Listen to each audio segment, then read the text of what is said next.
we are called to a higher standard. Catholic Christians who have been blessed so beautifully by the sacraments and the gospel, we need to be the leaven for society around us. And from the earliest days of the church, Christians stood out like a sore thumb. They had a whole different lifestyle from the pagan world around them. One of the earliest readings from the early church is called the Didache, the teaching of the 12.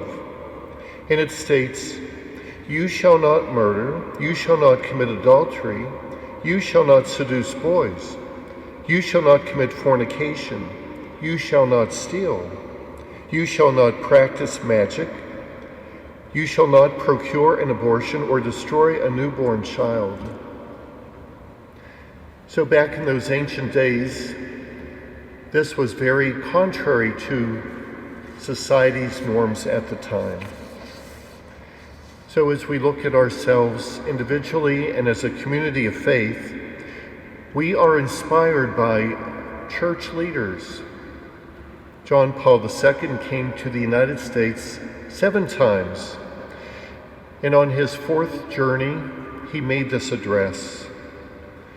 He says, "This country God has richly blessed from the beginning. America the beautiful.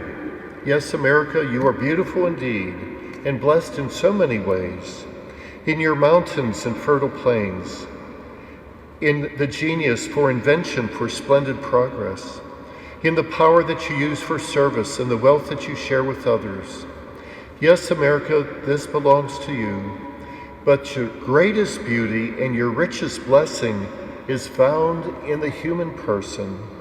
Each man, woman, and child, every immigrant, every native-born son and daughter.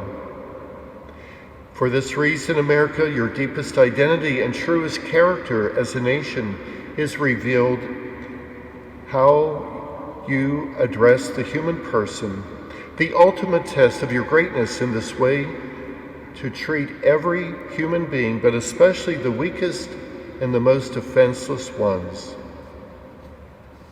And so he goes on to say, "Yes, if you want equal justice for all and true freedom and lasting peace, then, America, defend life.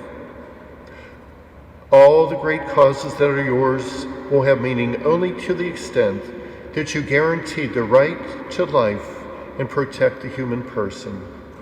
By feeding the poor and welcoming refugees, reinforcing the social fabric of this nation, promoting the true advancement of women, securing the rights of minorities, pursuing disarmament, and respecting every human life from conception until natural death." So we are inspired and guided by these words, and we are challenged by Jesus that we are to be the light in the darkness, we are to be the leaven, we are to be the salt of the earth. So whatever we do individually or together as a community of faith, we take on that challenge.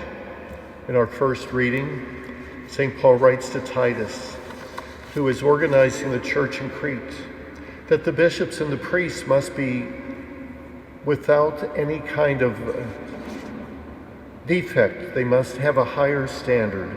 And all of us then must have a higher standard as we seek to be faithful members of the body of Christ.